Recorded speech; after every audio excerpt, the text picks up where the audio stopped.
Again, God's people disobeyed him. So God let the Philistines rule over them for 40 years. Then he chose a man named Samson to set them free.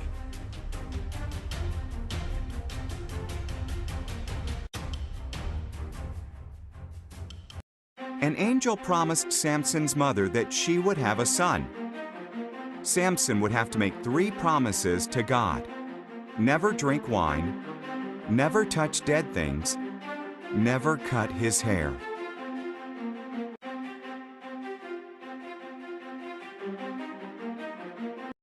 God made Samson very strong. He killed a lion, and bees made honey in its body. Samson touched the dead lion, breaking one of his promises to God. He even ate the honey.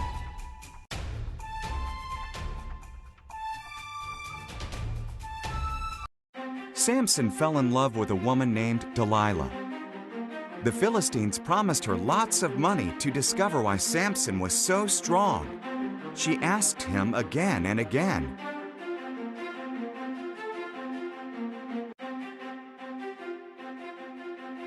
Finally, Samson told Delilah his secret. "If my hair is cut, my strength will go." So, while he slept, Delilah called for a man to cut off his hair. Samson's strength left him.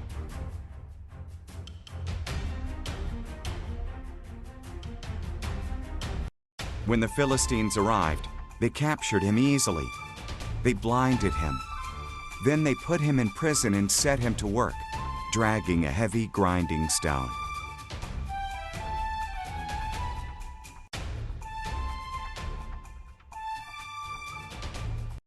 Slowly, Samson's hair grew back.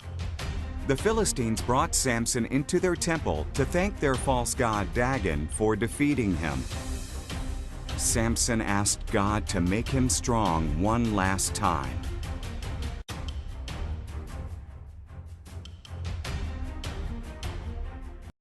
Samson stood between 2 pillars and pushed on them.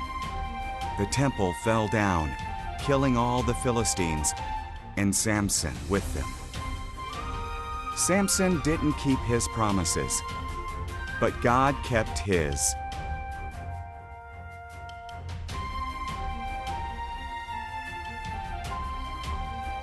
Famine came to Israel.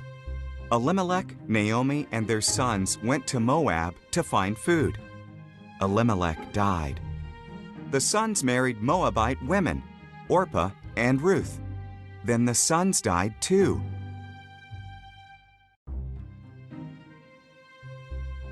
The 3 women had no husbands.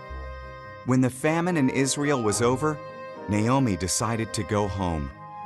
"Stay in Moab," she said to her daughters-in-law. "It's your home."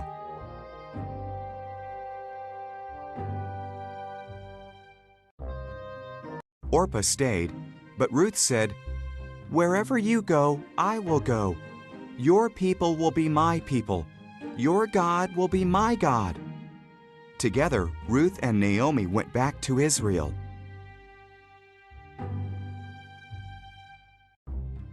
It was harvest time in Israel.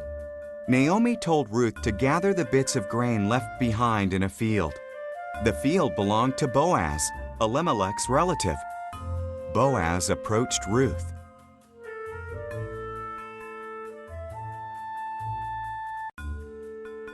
"You were very kind to Naomi," Boaz said.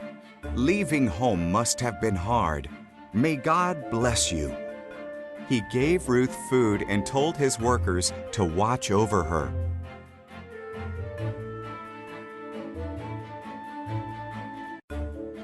Ruth told Naomi what happened. Naomi smiled. "When someone dies, his closest relative cares for his family. That person is their kinsman redeemer. Boaz is our kinsman redeemer. Stay close to him."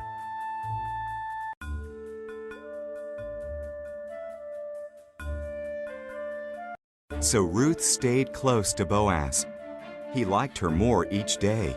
Boaz bought Elimelech's land and took care of Naomi and Ruth. Then he asked Ruth to marry him.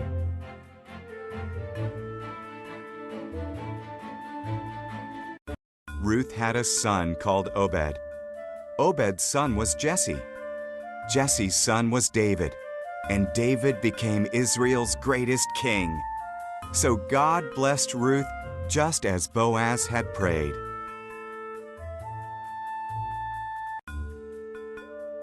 Hannah was sad because she had no children.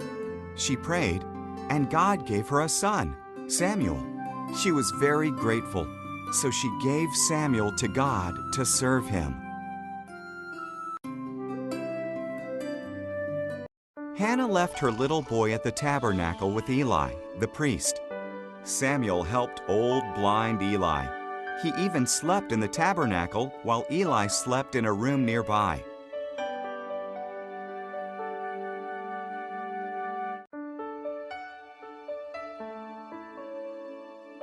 One night, Samuel heard someone call his name.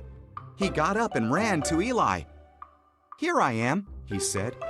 "I didn't call you," Eli grunted. "Go back to bed."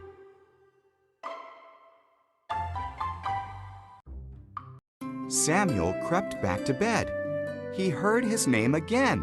Samuel ran back to Eli. "Here I am," he said. "I didn't call you," Eli sighed sleepily. "Go back to bed."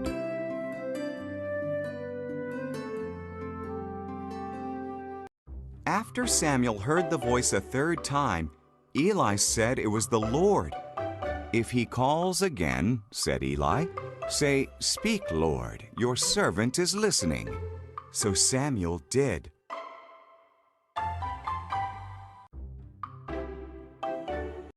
"Samuel," God said, "can you be my prophet and pass my words faithfully on to my people?" "I can," said Samuel. And he did, until he was an old man. Israel's first king was named Saul. King Saul did not obey God. So God said to Samuel the prophet, "Find a man named Jesse. One of his sons will be the new king."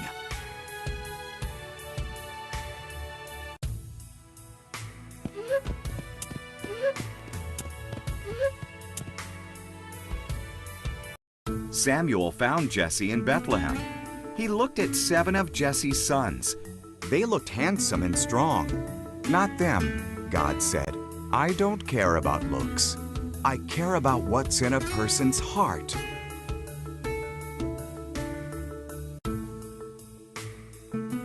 Jesse sent for his youngest son, David, who was tending sheep in the fields. Samuel saw him, and God said, "He is the one." So David was anointed the new king.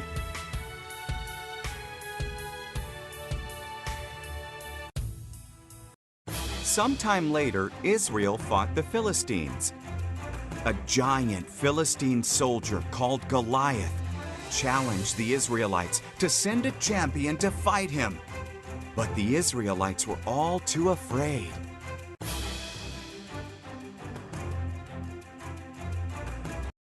David brought food to his brothers in the army. He heard Goliath's challenge and was not afraid. "How dare he defy God's army?" asked David. "I will fight him."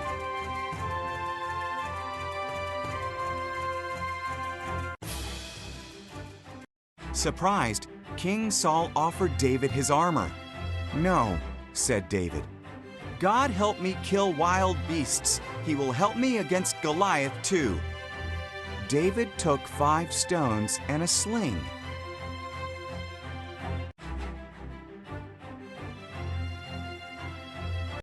"Am I a dog?"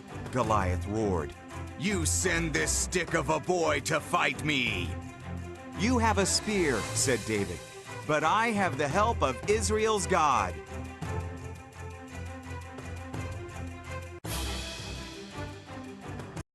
David put a stone into the sling and threw it.